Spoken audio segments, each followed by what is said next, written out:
त्यसको ज्वलन्त उदाहरणको रूपमा आज हामी यो कभर हलमा स्थानीय सरकार र प्रदेश सरकारको चाहिँ समन्वयमा बनेको सहकार्यमा भएको यो कार्यालय देख्न सक्छौँ।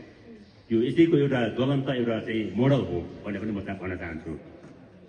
र अघि नै हाम्रो पूर्व मित्रले भन्नुभयो यसै गरी कुमासलम्बु गाउँपालिकाले यस क्षेत्रको सर्वाङ्गीण विकासको लागि हामीले काम गरिरहेका छौँ। रोडको कुरा होस्, खानेपानीको कुरा होस्, अन्य पर्यटकीय पूर्वाधारको कुरा होस्, शिक्षाको कुरा होस्, स्वास्थ्यको कुरा होस्, हामी हरेक क्षेत्रमा गाउँपालिकाले उत्तिकै महत्त्वको साथ काम गरिरहेका छौँ। त्यो मध्येमा पनि खेलकुद हामीले एकदमै उच्च महत्त्वको साथ राखिरहेका छौँ। हाम्रो लक्ष्य भनेको यहाँको नागरिकलाई खेलकुदको माध्यमबाट एउटा स्वस्थ, सक्षम, अनुशासित, मर्यादित नागरिक बनाएर एउटा चाहिँ समुन्नत समाज बनाउने हाम्रो परिकल्पना हो, हाम्रो भिजन हो। त्यो अनुसार हामी काम गरिरहेका छौँ। अघि नै हामीले भनिसक्यौँ, हामीले विभिन्न यहाँको चाहिँ विभिन्न खेलकुदको कार्यक्रमहरू, एभरेस्ट जुडोको कुरा गर्नुहोस्, अस्ति भर्खरै मात्र कोशी प्रदेशमा आयोजना भएको एभरेस्ट जुडोमा हाम्रो यहाँको एभरेस्ट जुडोको खेलाडी हाम्रो यहीँको कुमासलम्बु गाउँपालिका वडा नम्बर 3 को हाम्रो पेमो जोशी भाइले गरेर त्यहाँ त्यसमा सहभागी भएर गोल्ड मेडल जिताउनु भएको छ। उहाँले हामी भोलि सम्मान गर्दैछौँ। त्यसै गरी हामी विभिन्न भलिबल प्रतियोगिताहरू गरिरहेका छौँ। निम्तोची शेर्पाको चाहिँ स्मृतिमा हामीले भलिबल प्रतियोगिता वर्षेनी गर्दैछौँ। आसामलम्बु शेर्पाको स्मृतिमा हामीले वर्षेनी भलिबल प्रतियोगिता हामी गर्दैछौँ। त्यसैले हामीले विभिन्न कार्यक्रमहरू हामी गर्दैछौँ। र यो पछिल्लोचोटि बनेको यो सभा हलले अब यस क्षेत्रमा थप एउटा खेलकुदको क्षेत्रमा नयाँ आयाम थपेको छ। हिजोको दिनमा हामी भलिबल अरूमा सीमित थियौँ भने अब हामी ब्याडमिन्टन खेललाई पनि हामी त्यो सँगसँगै लानेछौँ। हाम्रो उद्देश्य भनेको यो कभर हल निर्माण गर्नु मात्र होइन, कभर हल एउटा पूर्वाधार हो। अब यो सँगसँगै हामीले यस क्षेत्रमा यहाँका चाहिँ भाइ बहिनीहरूलाई, यहाँका अरू खेलाडी मित्रहरूलाई ब्याडमिन्टनको चाहिँ राम्रो ज्ञान दिएर, राम्रो कोच दिएर अब यहाँबाट चाहिँ राष्ट्रिय स्तरको खेलाडीहरू, राष्ट्रिय स्तरमा भोलिको दिनमा हामीले इन्टरनेसनल चाहिँ स्तरीय खेलाडीहरू उत्पादन गर्नुपर्ने हुन्छ। त्यसको लागि हामीले पूर्वाधार निर्माण गऱ्यौँ। अब प्रशिक्षणमा जोड दिनुपर्छ। अब हामीले त्यो सँगसँगै हामीले यहाँ चाहिँ कोचहरू तयार पार्नुपर्छ। भोलि यहाँ चाहिँ हामीले ब्याडमिन्टनको लागि कोचहरू तयार पार्नुपर्छ, ब्याडमिन्टनको लागि रेफ्रीहरू तयार पार्नुपर्छ। त्यसको लागि हामी राष्ट्रिय हाम्रो रेफ्रीहरू यहाँ हुनुहुन्छ, कोचहरू हुनुहुन्छ, उहाँहरूसँग सहकार्य गर्दै हाम्रो यो ब्याडमिन्टनको पनि एउटा राष्ट्रिय सङ्घ छ होइन, उहाँहरूसँग सहकार्य गर्दै समन्वय गर्दै हामी ब्याडमिन्टन खेल्ने अझ योभन्दा माथि उठाउने कुरामा म यहाँहरूमा प्रतिबद्धता जारी गर्न चाहन्छु। मैले धेरै सुने योभन्दा अगाडि हाम्रो सङ्घीय सरकारले बजेट ल्याउँदै गर्दाखेरि हाई अल्टिट्युड स्पोर्ट्स सेन्टरको ठुलो कुरा हुन्छ, तर अहिलेसम्म हाई अल्टिट्युड स्पोर्ट्स सेन्टर भनेर कुनै पूर्वाधारहरूमा चाहिँ सरकारले लगानी गर्न सकेको छैन। र यही ब्याडमिन्टन कभर हलले हामी हाई स्पोर्ट्स सेन्टरको रूपमा हामी विकास गर्न सक्छौँ। लुगा आफैमा 1840 मिटरको उचाइमा छ। मलाई लाग्छ यसको लागि हामीले मापदण्ड पुग्ने गरी यो संरचना निर्माण गरेका छौँ।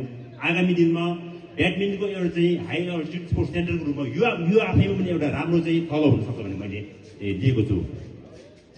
र यो सँगसँगै अब हामीले अघि हाम्रो मान्यजीले धेरै कुराहरू राखिसक्नु भएको छ। यस क्षेत्रको चाहिँ विकासको कुरा, यस क्षेत्रमा चाहिँ सरकारले ल्याएको चाहिँ परिवर्तनको कुराहरू, यसले चाहिँ जनजीवनमा पारेको सुधारको कुराहरू, यस्तो चाहिँ कुराहरू उहाँले गरिसक्नु भएको छ। मान्यजीले खरिफलको कुरा गर्नुभयो, म त्यही कुरालाई सुर्खीमा ल्याएर जोड्न चाहन्छु। सुर्खीमा हिजो रोड पुग्नुभन्दा अगाडि ग्यासको मूल्य 1 सिलिन्डर ग्यासको मूल्य 45 थियो। रोड जुन दिन हामीले रोड ओपनिङ गरेँ त्यो दिनदेखि ग्यासको मूल्य त्यहाँ 2500मा झरेको छ।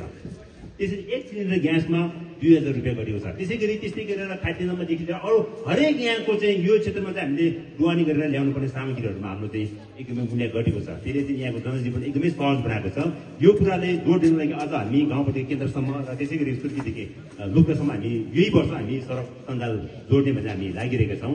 यो कुरा मैले यहाँहरूलाई जानकारी गराएँ। र अघि हाम्रो मानिसजीले पुरा प्रसङ्ग कोटाइहाल्नुभयो। हिजोको दिनमा हामीले यो कभर हल निर्माण गर्दै गरेको त्यतिखेर हाम्रो स्वर्गीय अध्यक्ष निम्तोजी शेर्पा हुनुहुन्थ्यो। मलाई सम्झना छ अझै पनि, उहाँ हामी सानोदेखिको साथी। उहाँको आमाले यहाँनिर सानो टी सप चिया पसल चलाउनुहुन्थ्यो र उहाँ फुर्सद हुने बित्तिकै यहाँ आएर चाहिँ यो चौरमा चाहिँ भलिबल खेल्नुहुन्थ्यो।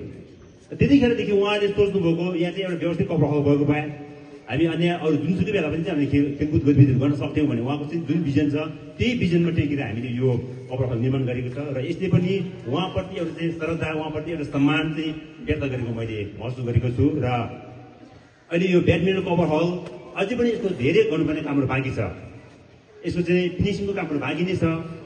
अनि फेरि यो सँगसँगै अब हामीले चाहिँ बेहोरिरहेको अर्को आरोप भनेको बजार जस्तो एकदमै सार्वजनिक ठाउँमा चाहिँ ब्याडमिन्टन क्लब हाउस बनाएको छ, हामीले चाहिँ बजारको लागि ठाउँ साँगुरो भयो भन्ने खालको आरोपहरू पनि छ। हामीले त्यो तर्फ पनि सोचिसकेका छौँ। हामीले यो ब्याडमिन्टन क्लब हाउसलाई व्यवस्थित रूपमा सञ्चालन गर्ने र यसको चाहिँ जति पनि माथि बाँकी रहेको भागहरू, बाँकी रहेको जग्गाहरूमा चाहिँ त्यहाँको पुरानो घरहरूलाई हटाएर हामी यहाँको चाहिँ बजारलाई व्यवस्थित गर्छौँ। यो पनि मैले यहाँले जानकारी गराएँ। र अर्को कुरा, यो ब्याडमिन्टन क्लब हाउस भनेको आज र भोलि हाम्रो गेम हुन्छ। गेम भइसकेपछि हामी यहाँको हिमालयन क्लबलाई हस्तान्तरण गर्छौँ। त्यसपछिको सम्पूर्ण जिम्मेवारी यो हललाई कसरी चलाउने, यहाँको मेम्बर कसरी बढाउने, यहाँको फी कति तोक्ने, यसलाई हामीले बनाएको जति पनि संरचनाहरूको चाहिँ फीको रूपमा व्यवस्थापन कसरी गर्ने, यसको सञ्चालन कसरी गर्ने भन्ने कुरा क्लबको जिम्मेवारी हो। त्यसले गर्दाखेरि यो यसमा चाहिँ क्लबले पनि एकदमै जिम्मेवारी बोध गरेर काम गर्छ भन्ने पनि मलाई लागेको छ।